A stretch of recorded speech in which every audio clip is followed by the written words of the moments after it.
Have you met Bob Sanford? Introduce yourself, please, Bob.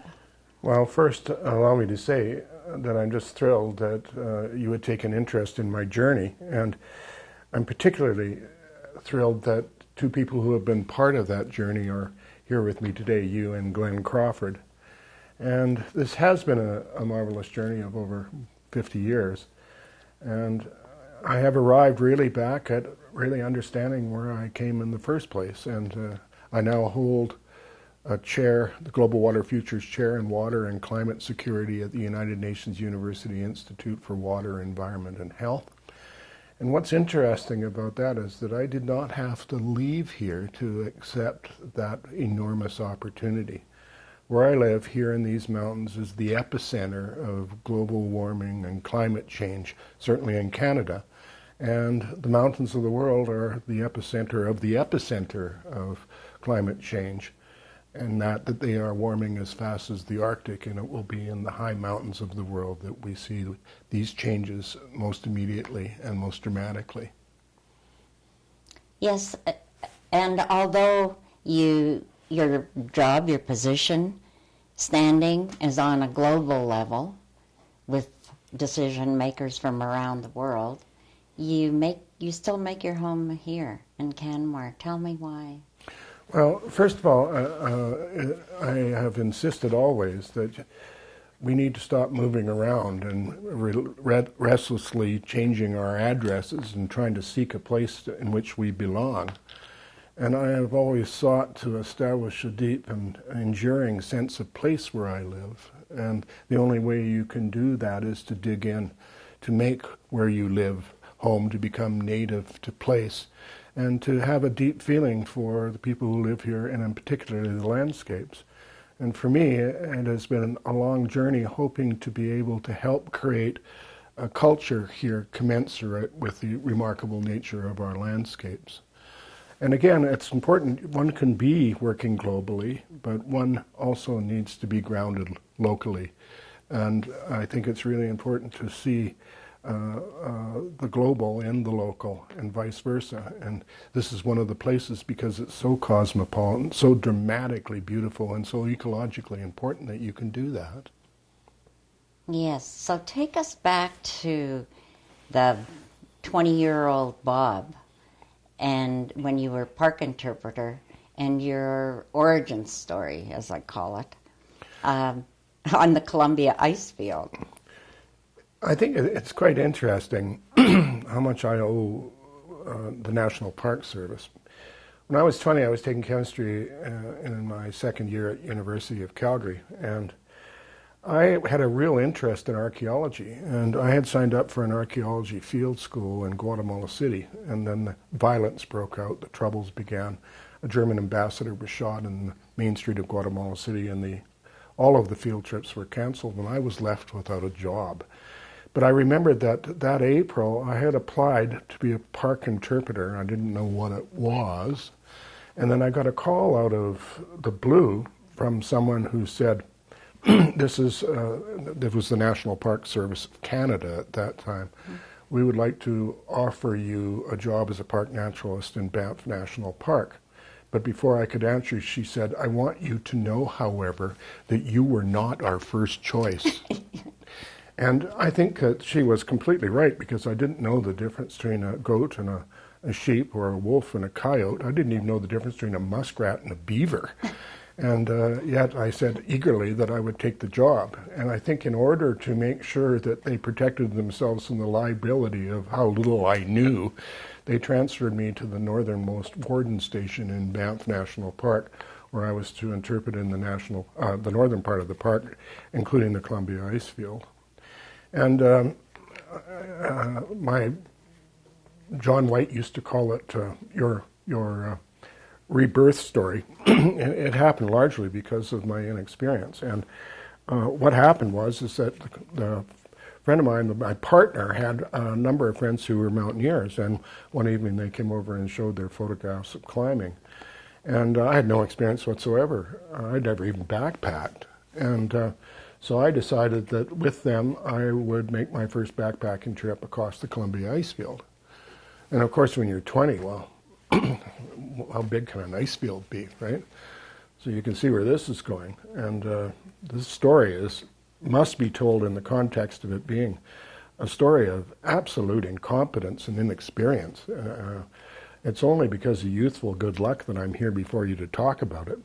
So the accident happened on when I was coming back. I only had 2 days, so we had to really move it. We crossed the Saskatchewan Glacier into the Castleguard Meadows, and then on the way back down, I was so exhausted and cold that I started taking shortcuts across the ice. And anyone who knows those big glaciers will know that there are river-sized flows on the top of the glacier during peak melt. And I'm trying to cross one of those. Of course, the water polishes the ice, so it's really, really like glass. And I was picked up and carried downstream. And what happened was that the stream carried me to the lip of a huge moulin, or a big, deep crevasse, and I fell down in the water through a series of ice steps into complete darkness into the bottom of the glacier. And it was quite an extraordinary thing, because one moment I was looking at the sun sparkle of water on ice, and the next moment I realized I was in real trouble.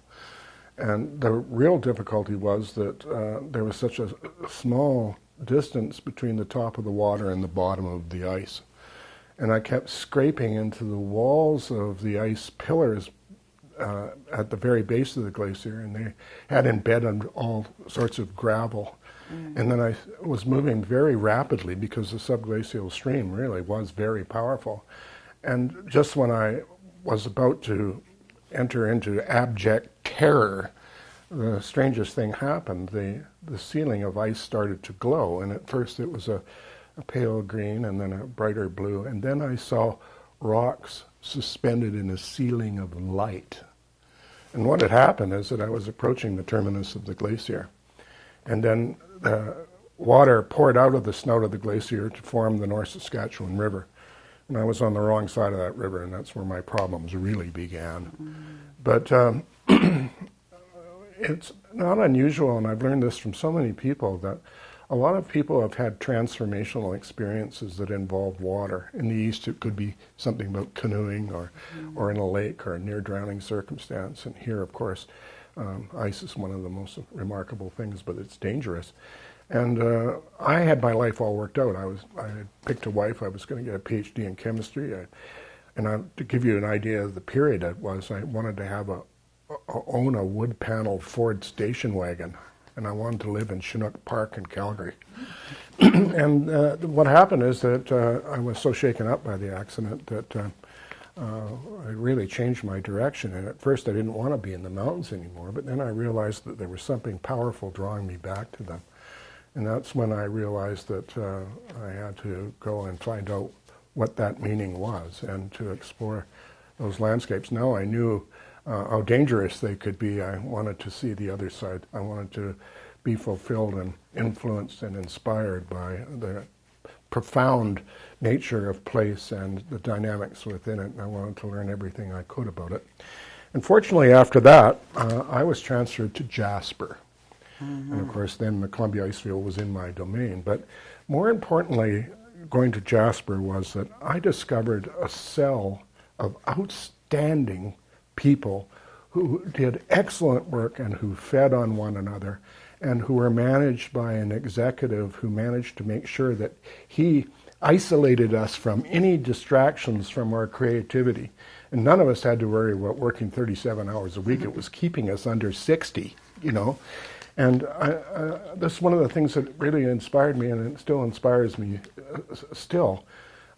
I feel really badly that during the Harper period that a lot of people felt that working in government service or in public service was not a desirable or prestigious thing to do.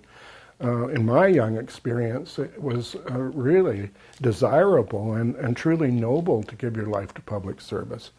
And I met so many people who had given their full commitment to that it was hard not to be inspired. So that was the first period of that. And then after that, I decided that I wanted to go out and interpret on my own, and I became a photographer. I made a lot of audiovisual programs and a few films, and then I started to take a real interest in history. And the reason why I took an interest in history, I wanted to know how we got ourselves into these environmental problems. Because it was really interesting. When I started out, there were a lot of local environmental problems. And there were some regional ones and a few national ones, but not very many global ones. And now what we've seen since then, and when I started to see when I went out on my own, is the local had become regional, the regional become national, and the national issues have become global climate and other environmental concerns like biodiversity loss. And I wanted to know how we got there. And that's when I became also not just a historian, but a writer. And it was at that time I re-engaged with Parks Canada. By that time it was Parks Canada. And what the concern was, is there was such a divide between the tourism industry on one side, parks in the middle, and the extreme environmental lobby on the other side. And it was really getting to be really adversarial, deeply unproductive and adversarial. And the main issue was grizzly bears. Mm-hmm. So the extreme end of the tourism industry wanted them all shot, and the extreme side of the environmental lobby wanted to kill the tourists. Yeah, and I thought that was kind of undesirable. And Park said, do you think you could do something with this? So what we did, and this got me started on the work that would lead to the UN, we created an idea called the Year of the Great Bear. And I had had some mountaineering centennials, etc., that helped us understand how to organize and get people who wouldn't normally work together to work together. So that was a valuable experience, the 9 years that I was with the Alpine Club of Canada and helping Canadian Pacific with his guiding history, etc. But when the bear thing came along, it was really, really fascinating because I realized that we were not going to get anywhere because people were so trapped in their own logic and their own knowledge systems that they couldn't see what the others might have seen, and they couldn't change their point of view. So what we did is we said, okay, we're going to have a big regional, national, international event called the Year of the Great Bear. And if you have a tourism service or operation that you'd like to profile as part of that, you can do that. Well, here's what you have to do. You have to suspend your arguments about grizzlies and learn as much of the new science that we have about grizzly bears as keystone species as you possibly can, and then you'll be part of this. And there were some extreme tourism lobbies that didn't want to do that. They just said, no, we're not doing that. And I said, well, you're not invited then, because we only wanted things that would work. And the same thing, extreme environmental lobbies, some of them said, well, I'm not playing that game. But what in the end we had is 85 partners from Yellowstone right through our national park system to the Yukon. And we had 8,000 events in that year.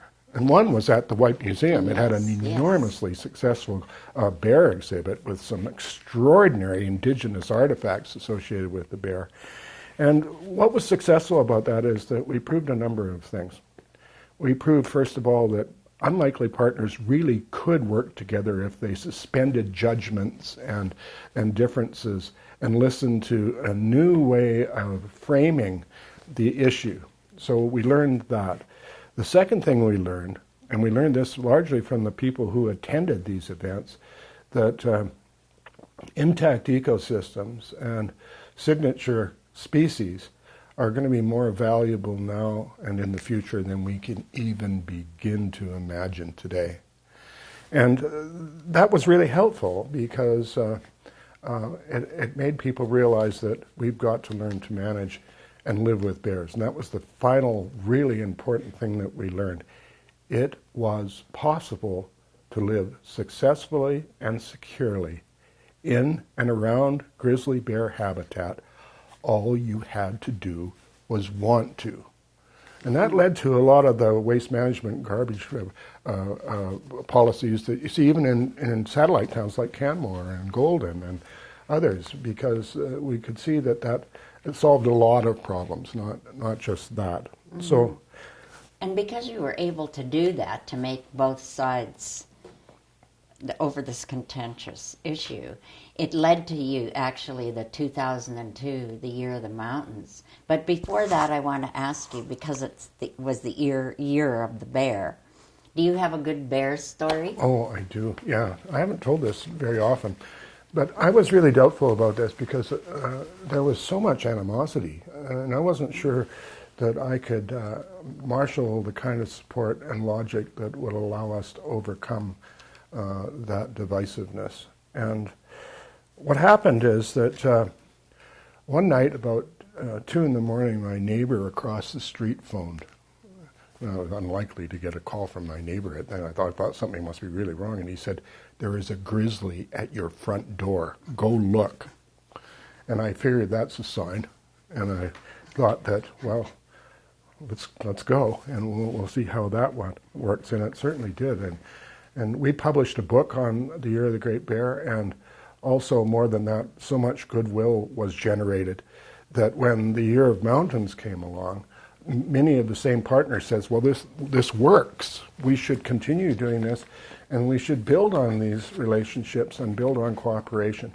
Because we find if we work together, we're much better at offering the kinds of things that visitors find memorable. And so I had no trouble getting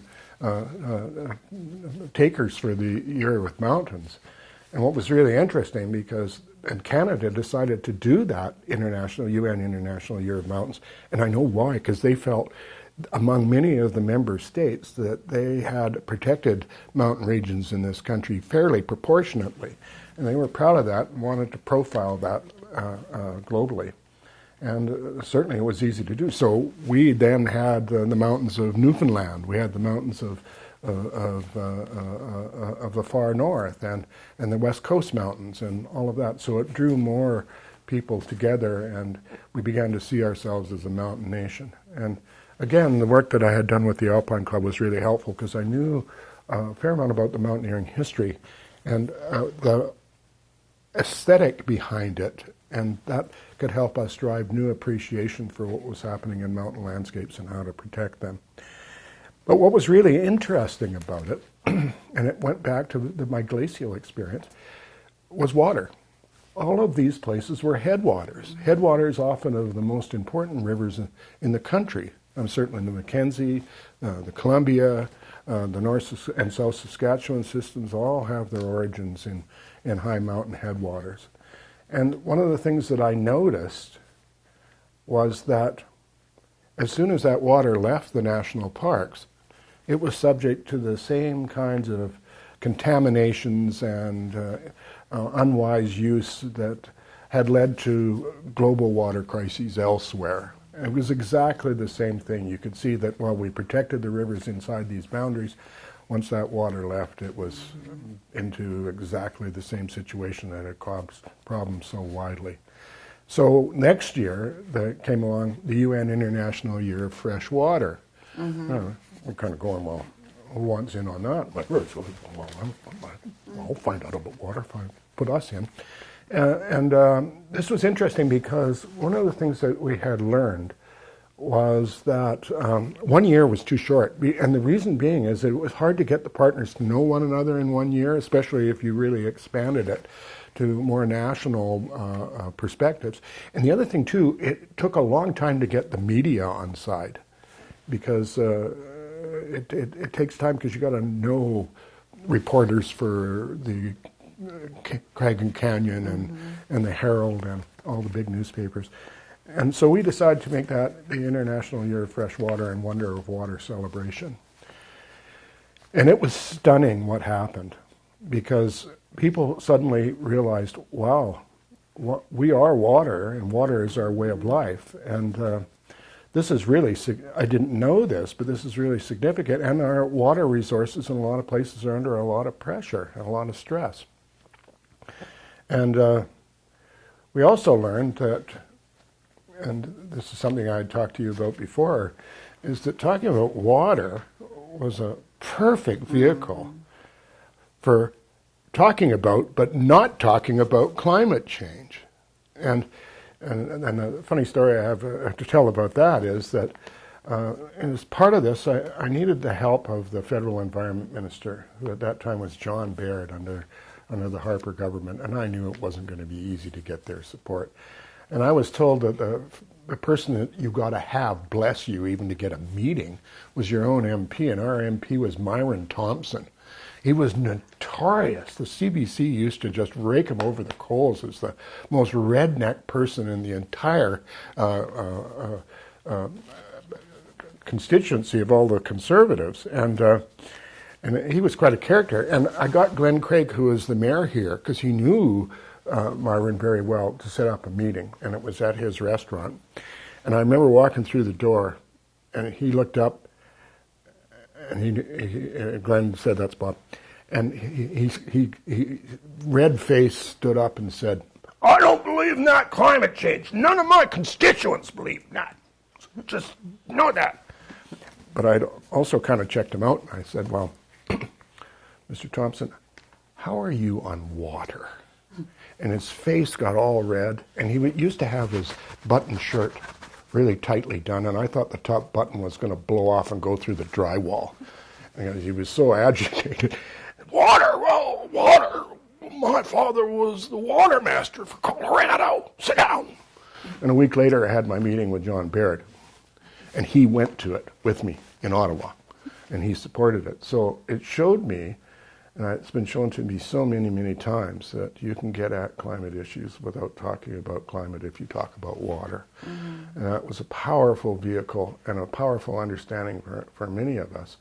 And that led to what happened next, because near the end of the second year of the Wonder of Water initiative, I was invited to speak in Turkey. And at that conference, the president of Turkey announced that the UN had declared a decade of action on the global water crisis, water for life. And I took that back to all of my colleagues and I said, okay, we're in for a decade, right? And that's how I got different partners, mostly a lot of universities and research groups and water groups and et cetera. And we knew we had a decade. And I got some financing, some funding help, and from private sectors, from people like EPCOR, et cetera, really supported it. And we were able to get it going. And it really, really got going. And we had the opportunity to really cultivate the media, too. And what we were able to do, which was really good, is to get our partners the exposure in the media. You know, it wasn't just about the initiative. The partners could use that, and they could do media with it, but more importantly, they could use the principles behind the water decade to raise the ceiling of water management no matter where they lived, in their city or in their province. And they could say, well, this is what we know about it. This is where climate has taken us. We have to change our policies and act on this as much as we can.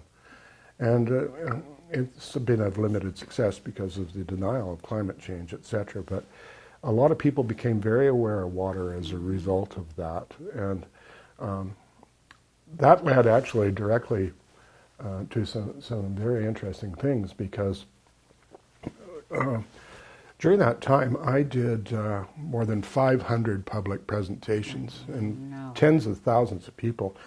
And I traveled really widely, and I learned a great deal from very, very expert people and everyone in that community. The global water community is actually quite small, but they're really gracious in terms of sharing what they know and their resources. So when it came to an end, the 10 years, I was very close to the UN then. The decade was a UN partnership. I didn't work directly with the UN. I was an associate. And we had a meeting, I remember, last year, and they said, well, I said, well, either we wind it up or we wind it down, because you've got all these partners, and you've got a new interest in the Sustainable Development Goals of the United Nations, particularly as they relate to water. So what do we want to do? Well, we decided to wind it up. So I went to work directly with the UN 8 years ago, and I continued that work. But then again, it comes back again, Pamela, to living here. I mean, this is a simulacrum of the global water issue right here in the Rocky Mountains and out onto the dry plains, where there's heavy irrigation and massive agricultural production that's so critical to our economy and to feeding the world. we are really an example of the type of situation that exists globally. It's either drought or floods. Yeah.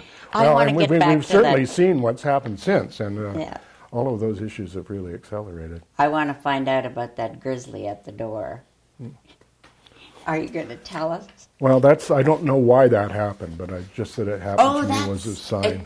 Well, what happened to the bear? It just went away? Well, I would imagine that this is probably... We went and looked. He went to the door and touched and stood up against the door and then went around and disappeared into the forest behind our house. That's bizarre. I thought maybe somebody was playing a joke on you, or yeah. I didn't realize that was the end. Sorry. Yeah, no, that's quite interesting, isn't it? And that kind Yes. of gave me the confidence of being able to pursue that into such adversarial terrain. Okay, well, let's get to books, period. You have lots of books in your library.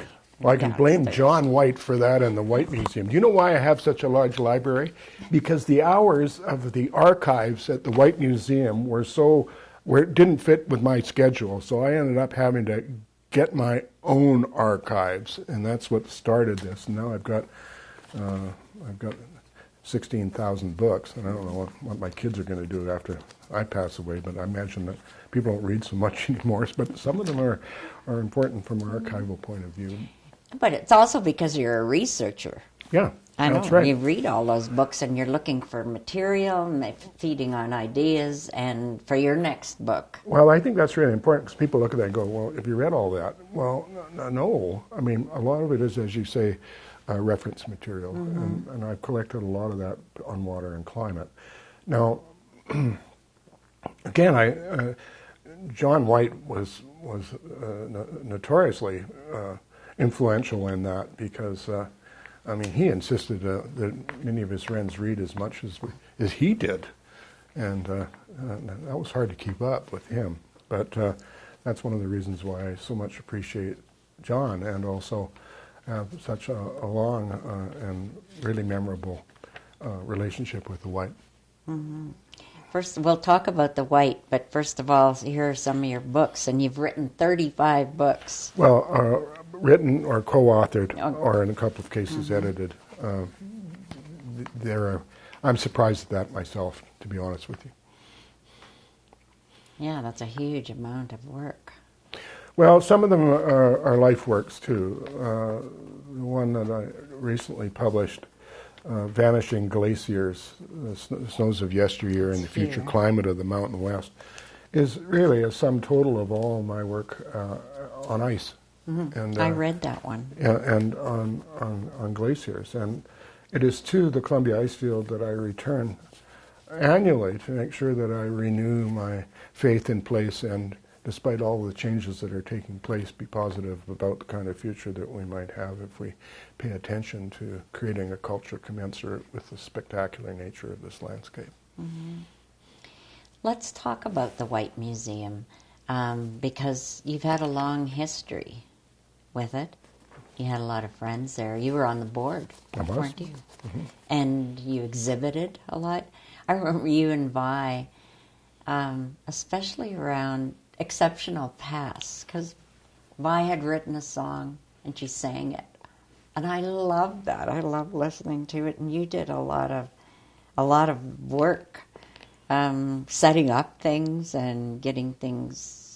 Tell me about that. Yeah, exceptional past is one of the first things in which we got really involved with that. Yeah. Of course, it was a marvelous exhibition. It was so witty and involved so many bright and interesting writers and artists in town. I mean, it was a way to meet really wonderful, fascinating, creative people.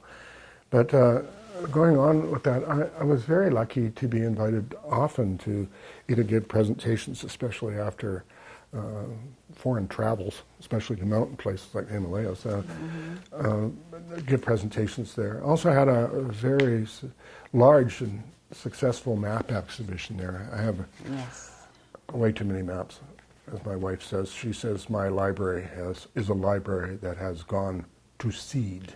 as she puts it.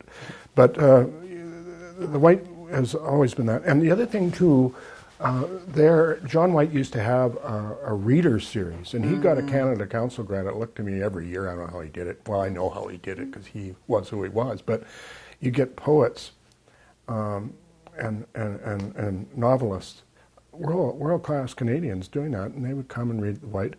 And at the time, Vi and I lived in Field, and he would bring them to Field after they had done their readings there. We had people like Al Purdy, Sid Marty, and there were some absolutely amazing stories. I remember Al Purdy had a little bit much to drink before he got going, and we had the readings in the church, and the pulpit wasn't secured to the floor, and I thought, he's going to kill those little white-haired ladies in the front row. I know it. I just know it. But anyway, we got through it. But everyone in town loved it, and I had a course called Poets as Live Animals, and one woman went through the whole thing for 2 years and then confided at the end, I didn't really want to be part of this group. I thought it was a pottery class. But she really enjoyed it, and she actually wrote some pretty good poems, too. So John Whyte's influence extended to Field, and his writing and bringing writers to our town was really a boon to our whole little community. Yes. And you're an excellent photographer, and that exhibition, This Business of Banff, it was shown twice. It's still timely. Well, it's interesting. I did that in 1992, and then it was shown again, and I spoke, and you were there. It was 25 years after John Whyte's death, and it was a tribute to him, because it was unusual at that time because the community was still kind of divided between the arts, culture, and environment groups, and then the business community was separate from that. But I tried to bring the business community into their sense and what Banff might be like and what its future should be, and I mixed that with artists, and it was quite a show because it was really surprising to see the range of thinking. But one of the things that it does, it just reminds me so of John, and at the opening of that, I'd like to just go through what I said about him, because I dedicated that second exhibition to his memory. He was arguably the best known and most influential literary figure in the Canadian Rockies. Now, what's interesting about it, he's a poet, he was a storyteller, editor, arts journalist, historian, and environmental activist. One guy. He was the conscience for the community that he felt was fast losing touch with its remarkable past. And, he reigned over Banff culture, and we were laughing about this, from a very cluttered office in Pete and Catherine Whyte's house. And he was accessible there to anyone who took the time to seek him out. But he also held court almost daily at a window seat at the Paris restaurant, which you will remember and Glenn will know too, on Banff Avenue. And he did that along with Bruno Engler and a broader cast that included some of the most notorious intellectual ne'er-do-wells in the valley. And it was hilarious. And at the end of lunch, it was not uncommon for tourists to stop by the table and thank him for the brilliant conversation, because John liked to really get rolling, that he'd offered within easy earshot of their tables. He used to laugh. Just these people would come up and they'd just be so appreciative. I didn't have any idea that people thought that way. Well, half the time, neither did I. But the 25 years passed, and I don't think we've really, even now, begun to review his full contribution to mountain culture at a distance from his life. And if you knew John, you know this is really hard to do, because he had the biggest vocabulary of anyone I ever met, and he was not afraid to use it. If you didn't know him well, you might think he was showing off, but in fact he's flexing his mind as an athlete might flex his or her muscles. The guy was brilliant, and he loved language, and he loved even more and more to make it work in service of ideas. And he had a firm convictions, especially with respect to the landscape and place. But he also had this love of diction. His diction was among the best I've ever heard, and I often tried to emulate him. But I remember we used to go Thursday nights before the poetry readings at the Whyte. We would go to Giorgio's, and we'd always ask for the same server because he said she had the best diction. And he would go, "Could you tell us the specials, please?" And she would very carefully and articulately explain the specials. And John would go, "Can you do it again?" And that's the type of person he was. And he wanted others to lead others to what he discovered in words and in the world. He had a really genuinely original vision of how we could better appreciate where we live and what we wanted to share with others before the qualities that have made this area so unique and so historic vanished into the crowds and into the commercialism at the time, what was spreading rapidly through the authentic Banff that John so very much loved. And his knowledge and curiosity were nearly boundless. And his genius, and it took me some time after his passing to see this, his genius invaded almost every area of mountain culture, physically or mentally. He went everywhere. And I'd find traces of him in the Northwest Territories. I'd find traces of him in the Russian coast. He'd been everywhere. And his poems were really demanding, too. Beyond just showing you the trail, his poems slowed you down and demanded you think. And if you walk each step with him, he rewards you with revealing the Rockies as he knew and saw them, a landscape of idea and image, myth and legend that was the foundation of Banff's original identity locally and abroad. Now, the thing that also is not really well understood unless you knew him is that he also had a wicked sense of humor. And I'd like to just tell you, share a journal entry that I made in Tuesday, April 12th, 1988. And I keep a regular journal. Last week, John Whyte, Juanita Violini, and I visited with the great painter Illingworth Kerr, or Illingworth Kerr's here, who is known as Buck Kerr to his friends, and John was one of these friends. By mid-afternoon, Buck found his strength fading and suggested we take a break from our conversation about his life and his work, which was fascinating. And he poured each of us a tumbler of exquisite old Scotch, a 10-ounce tumbler, if I remember correctly. And we lolled about the back steps of his house in quiet, unhurried conversation. It was there that John told us a story that he was told in a bar in Fernie, British Columbia. And it was a story that could only come from a small town, and a story that needed somebody like him to tell it, to give it polished drama and telling, to the telling. And he told it just masterfully, and I'll never forget this afternoon. Waiting in the bar for Juanita, John was bent over his thick Dickens novel when all around him locals were drinking beer and telling stories. Tommy, a Czech with an unpronounceable last name, was describing once again how he'd had his head smashed in as a result of an industrial accident 20 years before, and had lived since with a metal plate in his skull protecting his brain. Now, soon Tommy's friends tired of the story and all departed, leaving the man alone, and he soon found himself in conversation with John, which was obviously very easy to do, and John bought him a beer, and before he could reciprocate, Tommy began to tell John this story.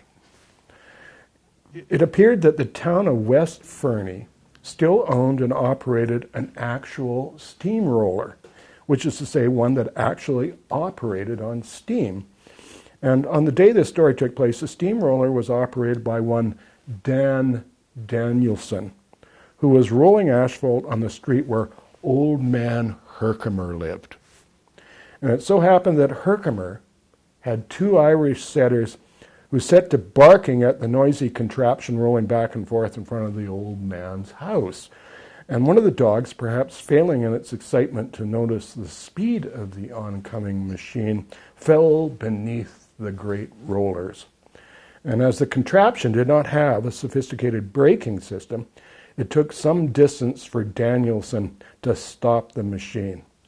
And after he was finally able to halt the steamroller, Danielson got off and walked back slowly to join Herkimer, who was already standing over the flattened Irish setter. The two stood silently over the spot in the pavement for a very long time.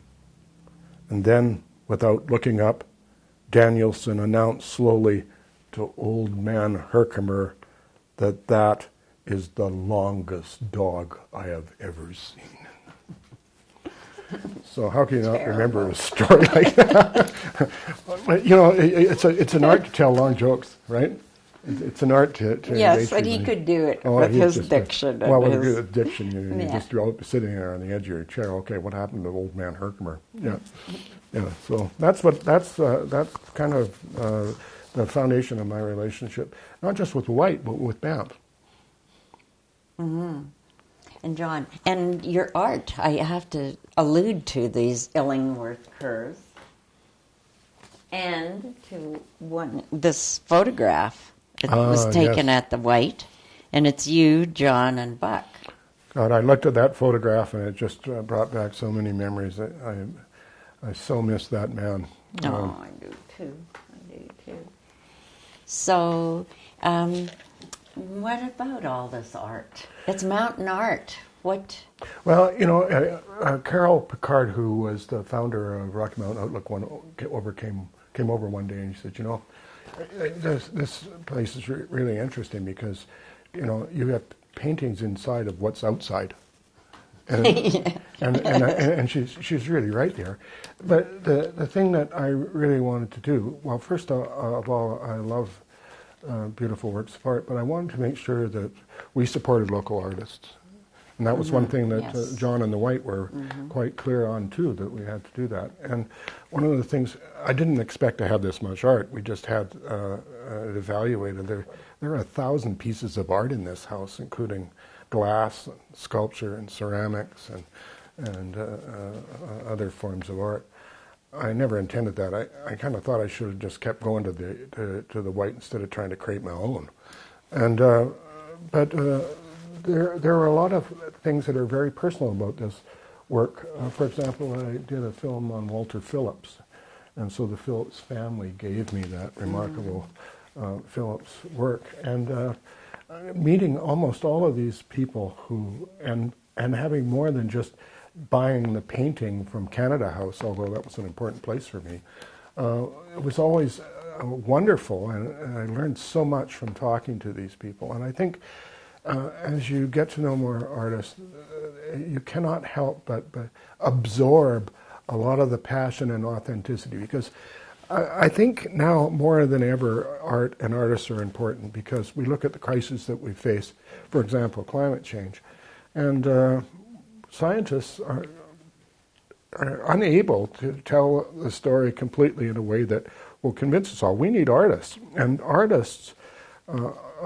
people trust artists because they make not just ritual but actual sacrifices to be worthy of their authenticity, and it's the authenticity of these people and the truth that they tell that makes their art so powerful. And I think that's really interesting because it shows an overlap, and this is one of the things that I'm working on right now, is the overlap between art and science, because both do pursue truth. And both are also representational in very different ways, of course. I mean, understanding the graphs and tables of science can be perplexing, but an artist can show you a picture and you can get an idea of the gravity of the situation we're in from that. So there are a lot of works in this house that mean a lot to me, both in terms of having so much experience in the backcountry and the mountains, and having it reflected beautifully and authentically in many of these images. And knowing the artist just adds another whole dimension to the joy of being around and being influenced and inspired by this work. Mm-hmm. And also music would inspire. Music is an art. Well, it's quite interesting because Vi, my wife, has a band.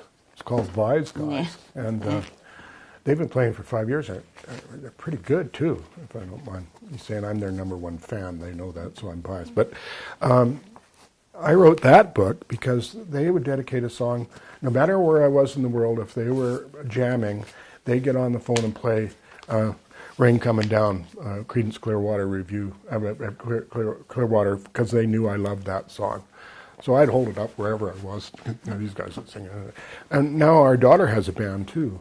And so I wrote, I dedicated that collection of water, my memoirs working in water and climate, to them, because I have been profoundly influenced by their music. I'm not a musician, and Vi tells me, please don't sing, it makes coyotes bark and dogs cover their ears.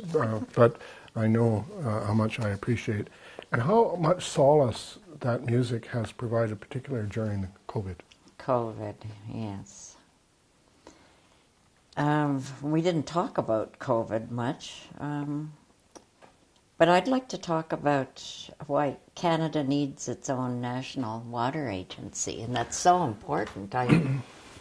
Well, we have been working for a very long time to show the federal government that we can't operate as we have in the past, because what has happened is that because we changed the composition of the global atmosphere, we have changed the dynamics in the global hydrologic cycle. Water moves more energetically and quickly through a warmer, highly turbulent hydrologic cycle. And what we find is with every degree Celsius temperature increase, the atmosphere can carry 7% more water vapor. So as in the case here, where we're almost at 2 degrees, you're carrying 14%, and this is what allows some of these extreme events, flooding events, to be so serious. And also it allows changes in the precipitation patterns that are really dramatic. And we saw all of this in spades this last year, and this year I'd rather have this rain than I would fires and smoke. But we don't see, unless you're watching very carefully, just how dramatically where we live is being changed by this warming. Between 1920 and 2005, we lost 300 glaciers in the Rocky Mountain National Parks in Canada alone. 300 glaciers have disappeared since the Wheelers' first map making identified them along the divide. And we suspect that we'll lose 90% of the Western Cordillera glaciers by the end of this century. And that has accelerated because we didn't expect climate change impacts to arrive 20 to 30 years early, as they did last year. And we're looking at glaciers like the Pito Glacier, which all of us know, and we may lose that by the end of this century. So we've been watching what's happened elsewhere. I mean, I spent a lot of time in Iceland looking at how their recession patterns affect not just their hydrologic regimes, but affect their communities and their society. And we're going to have those effects here. So we need to be aware of that. And part of that awareness is to realize that we're the only G7 country that doesn't have a national flood forecasting program. So what you see is, for example, last year in British Columbia, BC's flood forecasting group was very small, very limited funding, and they couldn't do it. They couldn't tell you when it was going to be that serious. So therefore, people were getting Facebook messages saying your house is flooding, and there was no capacity for us to warn them and to protect them. And on the other hand, we have to be able to predict heat waves and droughts. So, and we'd like to do that early so that we can help farmers decide what they're going to what they're going to grow, what their crops are going to be in April, before you end up with situations like we had on the prairies, particularly in Manitoba this year, where there was so much flooding, there was so much water in the fields that they had only 15% of the seeding done at the time that they need to have it done to ensure optimal crop production. And given that the Ukraine is in this terrible situation, heat waves and droughts are eliminating crop production widely in the world, what we do here really matters, because we're facing a global food crisis where we expect at the UN there may be as many as 100 million people in famine this fall. And it's starting to happen now. And these are horrifying things. So we need to get ahead of it here. We need to stop this heartbreaking war, certainly. And we have to get ahead of climate change before it gets ahead of us and gets away on us. And that's one of the reasons why we're asking for a more integrated Canada Water Agency, and that involves not just top-down governmental instructions, but has co-development and co-evolution with Indigenous people also, so that we can make sure that we advance reconciliation in the right direction by giving these people the influence they need and they so very much deserve. Mm-hmm. They have to be a part of it. And they can't even get fresh water to drink now. Well, I think it's really egregious that a country as wealthy as we are cannot supply adequate water supplies to many communities, and that you've had some First Nations communities that have been on boil water advisories for 18 to 20 years. It's just unacceptable.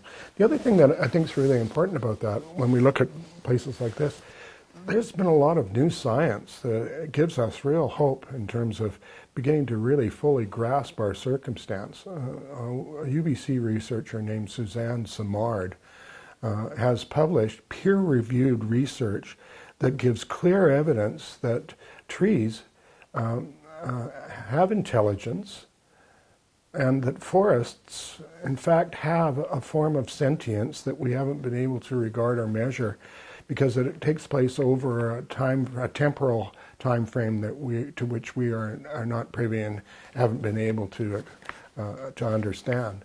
And what that shows is that many of the things about presences in nature that First Nations people have been put forward are actually right, and that their inclination toward the idea of incorporating your life within the idea of all our relatives is absolutely valid. We're in this together, and we're not going to get out of this unless we all work together and we recognize that larger intelligence and sentience in the non-human world. Mm-hmm. And if there was a place to do it, it's here. And that's why you still live here, or part of the reason why you still live here. Well, the other reason, too, is that I'm stubborn. A lot of people have left here, but as I said, I've committed to digging in. Actually, Glenn and I have had quite a few conversations about this. But the thing is that I just refuse to be the problem that I sought to escape. So I don't want to leave here and arrive as another Albertan somewhere else. Somewhere else. And well, but it requires patience, because this place has changed, and the kinds of pressures under it that exist now are even more extraordinary than they have been in the last 5 years. So we have to understand that, but we also have to come to terms with it. Mm-hmm. So what keeps you motivated, like this doomerism and all this going on? It's quite interesting, because a lot of my colleagues, and one of the things you see in the climate community is that many people they oscillate between real despair and marginal hopefulness. And one of the things that's really important for all of us is to keep one another going and to make sure we check in on one another, make sure no one's going down. Mm-hmm. But I have to admit, there's been times when I wake up in the morning and I go, wow, this is hard to get up for. But I think there are really three things that really keep me going. First of all, the intelligence, courage, and just outright brilliance of our coming generations. I mean, I have worked with UN on international youth conferences, and the quality of the thinking and the remarkable character of these people cannot but give you hope. The second thing that gives me hope, clearly, is this understanding that we really do live in a sentient world, and this may be the end of a mechanistic worldview that has got us into the troubles that we've got now, and we may be coming to the end of that, which will require a completely new evaluation of how we fit into place and into nature and how our society ought to function to be sustainable in the future. And the other thing that certainly keeps me going are the remarkable people I work with and know, people like you. And finally, the landscape is the final, it's the thing that keeps one here and keeps one going. And I swore I wouldn't tell anybody this, but there was a black bear and her cub in our backyard. I did not report it to anyone. I said, I'd tell no one. But that sort of thing is what, you know it's not over, and you have to have hope. You have to have courage, and you have to believe in the future. And you're not a bit much help to anybody if you're in total despair. You become somebody that needs to be helped rather than someone who's helping others. And I'd rather be on the helping others aspect and be positive about this place. Mm. I forgot to ask you. I wanted to ask you about your pins on your lapels. Well, this one is the United Nations pin, but this one here signifies the 17 UN 2030 Transforming Our World's Sustainable Development Goals, which fit together. Oftentimes they're portrayed like a periodic table, but they're not. They're actually integrated. You can't do one without doing all the others if you want to achieve meaningful levels of sustainability. So I wear that so that people ask me what it is, right? Yes, good idea.